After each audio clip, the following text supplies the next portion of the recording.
vamos falar sobre portabilidade da dívida de cartão de crédito, uma oportunidade para as famílias que estão endividadas. Tem muita dúvida em torno desse assunto, que é muito novo, começou esse mês. E para esclarecer todas essas dúvidas, a gente fala ao vivo agora com o advogado Assir Marcondes, que é especialista em direito bancário. Bom dia. Muito bom dia, Brenda. Muito bom dia a todos que nos ouvem e nos acompanham. Assim, primeiro vamos explicar como funciona essa portabilidade, né? Quais os mecanismos utilizados. Entrou em vigor faz pouco tempo, né? Então, desde o dia 1º agora, é muito recente. Como é que funciona na prática essa portabilidade da dívida do cartão? Legal, Brenda. Na prática, começou a valer isso no dia 1º desse mês, né? Então, hoje, os consumidores que têm uma fatura vencida de cartão de crédito ou algum débito vencido em cheque especial, quando ele entra no rotativo, ele pode buscar outras opções no mercado de pagar essa dívida. Então, ele tem a opção de buscar outras instituições financeiras para pegar uma proposta de reestruturação dessa dívida e ele vai levar essa proposta para o banco no qual ele está com a dívida já vencida. E ele vai receber daí uma contraproposta em até 5 dias e vai decidir se segue com o banco que ele está trabalhando ou se vai alterar a sua instituição financeira para pagar essa dívida com menos juros. Então, uma espécie de concorrência entre as instituições financeiras para conseguir ficar com o débito do cliente oferecendo melhores condições. Isso tende a reduzir um pouco aí o pagamento de taxa de juros. Só voltando um pouquinho, um passo atrás aqui também, Brenda, a gente trata como um assunto novo, começou agora no 1º de julho, porém, vale lembrar que desde outubro do ano passado a gente tem uma lei federal que trata desse tema, da portabilidade, que é a lei que trouxe o programa Desenrola Brasil. Quando a gente fala desse assunto, dívida de cartão de crédito, e isso a gente fala sempre aqui nos nossos quadros de finanças, de economia, a gente está falando de muita gente, são milhões, aproximadamente 13 milhões de famílias no Brasil inteiro que estão endividadas com o cartão. Quais são os principais problemas que você, como advogado, acompanha que essas dívidas trazem, né? Porque às vezes a família vê no cartão uma solução emergencial que acaba fugindo do controle e, como você disse, os juros são muito altos comparados com outras alternativas que existem para que se possa desafogar em um momento de necessidade, digamos assim. Mas para muita gente isso foge do controle mesmo, né? Uhum. Perfeito, Brenda. A questão é que o rotativo, de fato, tem os juros mais caros do mercado. Aí, para 2023, a gente teve uma média de 431% ao ano de cobrança de juros. Então, quem tomava R$1.000 de crédito, se não pagasse, ao final do ano estava devendo mais de R$5.400. Então, a lei do Desenrola trouxe também uma limitação interessante. Começou a valer desde janeiro. Então, as novas dívidas de cartão de crédito vão estar limitadas ao dobro do valor principal. Então, até 100% de juros o banco vai poder cobrar. Essa é uma forma de reduzir um pouco os juros abusivos, porque, de fato, aqui no Brasil há um desvirtuamento da função do cartão de crédito. As famílias acabam usando para sobreviver. O salário acaba antes do fim do mês e é aí que o cartão entra na jogada. Mas, claro, além de ser um crédito muito, muito mais caro, ele vai também atrair aí alguns vícios financeiros que têm que ser corrigidos também a partir do próprio consumidor via educação financeira, que inclusive é uma obrigação dos bancos oferecer essa educação financeira e fornecer o crédito da maneira mais responsável possível para evitar o superendividamento do consumidor. Como é que eu devo proceder para conseguir, então, essa renegociação, essa portabilidade, ouvir essa proposta e contraproposta? Eu vou direto no banco onde está a minha dívida hoje, ou eu já procuro outro antes? O que eu preciso de documentação? Uhum. De documentação, você vai precisar da dívida consolidada no seu banco de origem, vamos chamar assim. Então, vai pegar lá o saldo consolidado do cheque especial que já está vencido, ou o cheque do cartão de crédito, a fatura do cartão de crédito que já está vencida, e com essa dívida consolidada você leva para outra instituição. Acredito que pessoalmente você consiga fazer esse tipo de solicitação, mas também é possível fazer via Open Banking. Então, hoje, online também vai ser possível fazer essa solicitação. Claro, documentos pessoais e tudo mais que você vai precisar, como se fosse se tornar correntista de uma nova instituição financeira. Então, com o saldo consolidado em mãos, delimitando ali que tipo de dívida quais juros estão sendo cobrados ali, e você já consegue solicitar uma proposta para outros bancos que podem trazer aí melhores condições para você. É importante um detalhe, Brenda, que essa proposta que vem dos outros bancos, ela vai oferecer ali um prazo para pagamento, por exemplo, 2 anos.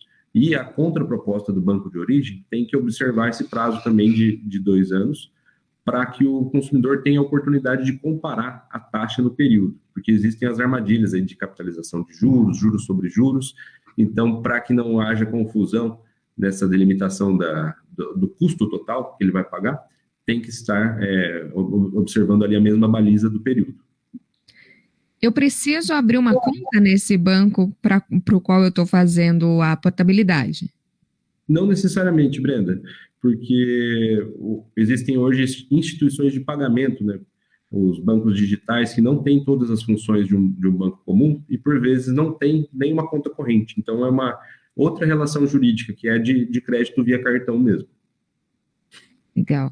E fiz essa portabilidade, então, como você disse, tem toda essa comparação do período. Me arrependi, eu posso voltar para outro banco ou já está tomada a decisão? Como é que fica nessa situação? O arrependimento, Brenda, acredito que não seja uma hipótese válida nesse caso, porque você vai estar buscando uma condição melhor, né? Mas o que pode acontecer, nada impede do consumidor buscar, depois da portabilidade, novas oportunidades. Não existe uma vedação hoje na lei quanto a isso, que limite ele a buscar novas alternativas, mas sim, ele pode, de repente, buscar de novo o banco de origem e, quem sabe, conseguir uma proposta melhor ainda, né? Legal. Todas essas situações, né, são muito novas ali, mas afetam muita gente. Se eu procurei o banco e, de repente, ele dificultou ou se negou a fazer essa portabilidade, como é que eu devo proceder? Uhum. É importante dizer que essa portabilidade, ela é gratuita, né? E o banco não pode cobrar de forma alguma qualquer tipo de taxa quanto a isso. Se houver negativa, violação a qualquer direito aí do consumidor, ele pode procurar o PROCON para registrar uma reclamação quanto a isso. Também pode ser feita uma reclamação direto no site do Banco Central, na ouvidoria. Também pode ser feito um questionamento judicial via assessoria jurídica. Então, ele tem alternativas aí para pressionar o banco a fornecer o que é de direito dele. Até cabe aqui, Brenda, uma advertência, porque depois que essa lei começou, um pouco antes dessa lei começar a valer, que foi agora em julho, alguns deputados tentaram aprovar uma lei que permitia o banco fazer um débito automático dessa fatura de cartão, tanto em conta salário, poupança. Se não estou enganado, tinha até uma previsão para comer um pedacinho do FGTS, caso vencesse essa fatura. E o que isso faz? Ele não deixa a dívida vencer. Então, tiraria aí a oportunidade do consumidor, de repente, fazer a portabilidade que ele gostaria num segundo momento. E como essa lei não passou, algumas instituições financeiras estão mandando novos contratos de cartão de crédito que daí sim permitem esse débito automático em contas poupança, conta salário, enfim. Então é importante estar atento se chegou algum novo contrato para você de cartão de crédito e observar se não vai ter esse tipo de armadilha.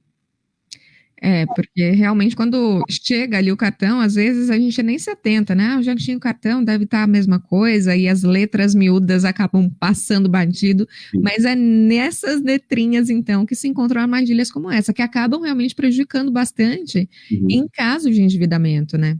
Exato. Então tem que estar atento ao que está constando no seu contrato. Existem hoje muitas alternativas no mercado para você buscar as melhores opções, as mais seguras, os menores custos. Então, é um tempo que vale a pena você despender ali se você faz uso frequente do cartão de crédito. Chegou, então, esse contrato, dei uma lida, encontrei esse tipo de cláusula, não concordo com ela.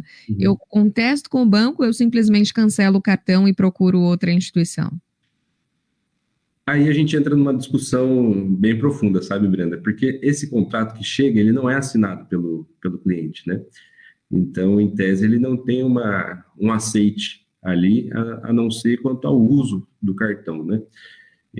Então, é totalmente questionável esse tipo de cláusula, né? Não existe ali um destaque, porque se trata de uma limitação de direito do consumidor. E o Código de Defesa do Consumidor fala, quando tem uma cláusula que vai cortar algum direito dele, tem que estar em destaque, em negrito, às vezes tem que ter um campo específico para rubricar ali.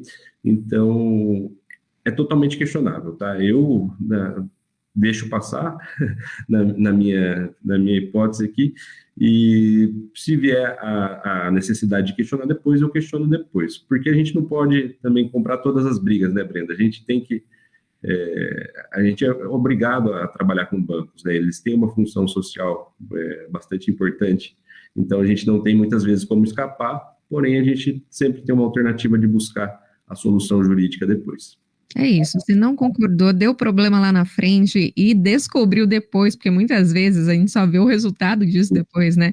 Que não estava dando certo, que foi lesado de alguma maneira, que não estava sabendo dessa mudança contratual e só veio o resultado lá na frente. Procure seus direitos, então, para tentar resolver isso da melhor maneira possível, certo? Perfeito, Brenda. Assim, muito obrigada pela sua participação aqui com a gente. Eu que agradeço. Muito bom dia a todos. Nós conversamos com o advogado especialista em direito bancário, Acir Marcondes, sobre a portabilidade da dívida do cartão de crédito. Se você perdeu algum trecho dessa entrevista, quer compartilhar com alguém que está endividado e não sabia ainda dessa possibilidade, corre lá no nosso site, cbnmaringá.com.br, ou no nosso canal no YouTube, entrevista na íntegra, para que você possa compartilhar ou ouvir novamente, tirar todas as suas dúvidas. Agora, 9h45.